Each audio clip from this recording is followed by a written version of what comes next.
Eu posso quebrar as regras de um processo de naming? Continuando aqui numa série de vídeos falando sobre naming, para divulgar os nossos cursos de naming, obviamente, a gente vai responder a pergunta da Beatriz de São Paulo. Até que ponto seguir as regras de naming é necessário? O que eu acho que é muito legal dessa pergunta da Beatriz é porque ela, com muitos profissionais do nosso meio, recebem informações equivocadas de mercado que são meio que perpetuadas. Alguém escreveu algum dia um conjunto de bobagens que daí alguém copiou e republicou e o outro foi lá, plagiou, e se hoje você perguntar para o ChatGPT quais são as regras do name, ele vai repetir as mesmas bobagens que vários outros seres humanos repetiram antes. Já deu para entender que eu vou dizer que pode quebrar regra, né, Beatriz? Que regras são essas que só atrapalham o processo de naming e que no começo da minha carreira eu também acreditava? Primeiro, o nome tem que ser curto. Sabe o que é legal dessa história do nome tem que ser curto? Porque quando eu comecei a estudar naming, comprar livro do que tinha internacional, ver o que autores de várias áreas falavam sobre naming, eu vi que nenhum daqueles livros, a maior parte deles era em inglês, alguns em espanhol, só um em português, que era do Delano, falava que o nome tinha que ser curto. Nenhum profissional que escreveu o livro de naming falava no livro que o nome tinha que ser curto. Onde é que a gente encontrava isso? Em autores da área de marketing, publicidade, comunicação, e que tudo bem, talvez tenham criado nomes muito legais, muitos nomes desses são curtos. Mas daí quando você vai ver o que os autores que dizem que o nome tem que ser curto falam, muitos não falam que é um nome curto, aí você tem autores falando, o nome tem que ser curto, até no máximo 4 sílabas. O nome tem que ser curto, até no máximo 4 letras. O nome tem que ser curto, até no máximo 4 palavras. Como assim? O que acaba acontecendo? Como é que a gente estabelece um critério métrico para o nome? Cara, em inglês, as palavras têm sílabas muito longas. As sílabas em inglês muitas vezes têm 5 caracteres, têm 5 letras. Mas as palavras como um todo têm poucas sílabas, ou seja, o som é muito curto, mas tem um número grande de letras. Em português, as sílabas tipicamente têm 2 ou 3 no máximo caracteres. Mas a gente tem palavras com mais sílabas.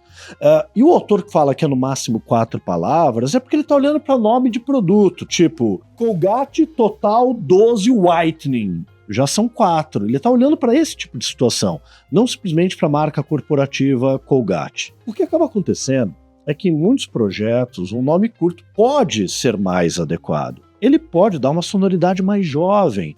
Ou quando ele vai numa embalagem vertical, porque horizontal não importa, uma embalagem vertical, é mais fácil de você criar um logotipo para aquela embalagem. Numa embalagem horizontal já não tem o menor problema. Mas tem muitos nomes curtos que são ruins e nomes longos que são bons. E tipicamente nomes curtos são muito mais difíceis de dar registro, de encontrar domínio livre, de desempenhar bem em mecanismo de busca. Mas eu não estou dizendo daí que o nome tem que ser longo, eu estou dizendo que não é uma regra, vai depender de cada situação. E daí, de novo, o que é curto ou longo depende de quem olha. O nome tem que ser memorável. É fácil falar, mas o que é um nome mais memorável? Me diz aí, é o nome que você acha, porque você lembra. Você lembra de várias siglas, por exemplo, de empresas que são siglas. Mas sigla é o tipo de nome menos memorável.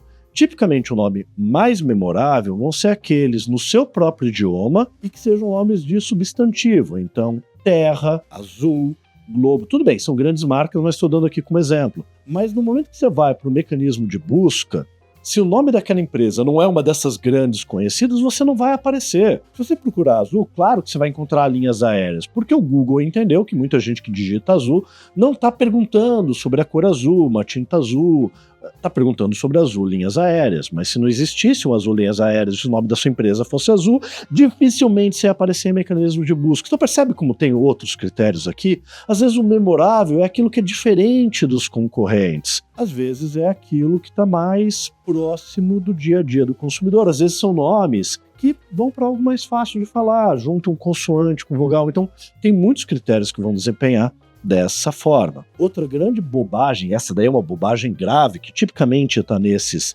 resultados de busca, se você pesquisar por regras de naming, vai ser que o nome tem que descrever o que a empresa faz. E a empresa muda de atuação, e aí tem que mudar o nome, porque o nome limitou para uma atuação, que aliás é a situação que a gente mais vive na nossa empresa de mudar o nome de empresa que já existe, porque ela criou um nome que diz o que ela faz e a atuação muda. E outra, se o nome usa elementos do teu produto ou do teu serviço, você praticamente não tem exclusividade de registro nenhum. Ah, mas o contador falou que podia registrar, você pode registrar, mas assim, registro da empresa é uma coisa, no INPI, que é o registro da marca, é outro. E muitas vezes o agente de propriedade industrial que fala, dá para registrar? Ele fala, dá, mas ele não fala que o mesmo nome dá para você registrar e dá para o concorrente ter o nome igualzinho. Não é legal quando a gente é mal informado sobre o processo e aí a gente segue as regras e as regras a gente, basicamente, é basicamente isso. Outro fala assim que justamente é de fácil de falar. E em alguns casos, isso realmente é bem importante, quando a marca depende de um boca a boca. Mas às vezes o que é fácil de falar não é fácil de traduzir na hora de escrever. Vou dar um exemplo aqui, que é o exemplo do Akira, tá? O nome dele é Akira, quer dizer, é Renato Akiragoto, mas esquece o Renato. Renato, todo mundo esquece de Renato. É nome que você Akira é mais memorável. Cara, é batata. A gente vai em reunião com um cliente, a gente para, né, e você achou fácil, né? Akira Goto. A gente para dar o nome no cadastro, porque hoje eles pegam o documento, mas antes não pediam, né? Era para você falar. Sempre era assim. Como assim? Goto. Como Goto. G-O-T-O. A pessoa espera uma coisa tão complexa que não consegue lidar muitas vezes com a simplicidade. E essa facilidade de falar ou de escrever depende muito da combinação dos caracteres, depende se você está usando algum idioma que aquele público tem familiaridade ou não. Lembrando que algumas palavras do inglês são tranquilas para você ler parecido ou exatamente igual em português. Então essas regras mudam e mudam ao longo do tempo. Hoje a gente poderia dizer que um critério que não aparece aqui é o desempenho do nome e mecanismo de busca. Porque realmente o domínio livre já vai ser mais difícil de conseguir. E hoje ninguém entra mais lá www.nomedaempresa.com.br. A pessoa digita o nome e o Google dá o resultado. Então às vezes ter o domínio é menos importante do que ser localizado em mecanismo de busca. E para entender como essas regras podem mudar ao longo do tempo, eu encontrei um artigo antigo que falava que um bom nome de uma empresa começa com a letra A, para aparecer na primeira página das páginas amarelas, o primeiro resultado. Cara, numa época que não existia Google, você procurava por encanador, mecânico, enfim, marceneiro, produtos desse tipo, publicidade, arquitetura, muitas vezes nas páginas amarelas, que era um grande guia telefônico de serviços. E quando você não pagava, que nem no Google, para estar em destaque em alguma posição, o critério era a ordem alfabética.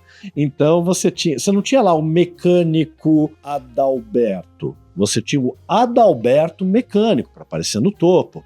Aí o outro colocava lá que o nome dele é Abel, com letra B, porque daí Abel aparece acima do Adalberto, e de repente nem era o nome do cara, então Abel Mecânico. E eu lembro que tinha um momento que você começava a ver, o nome era Abel Mecânico, Abel, né, advogado, porque vai colocando mais A no nome para aparecer no topo. Os critérios mudam. Numa época pré-internet, os critérios eram outros. Quando surge o site, o domínio é importante. Quando ninguém digita mais o site, vai para o mecanismo de busca, de repente o domínio já não é o item mais relevante do processo de seleção e escolha. Então eu te diria para quebrar todas as regras, mas quebrar todas as regras não significa liberdade criativa, significa definir com clareza quais são os objetivos que aquele nome deve atender, ou de alguma forma, quais são as regras daquele nome, que podem ser diferentes das regras de outro.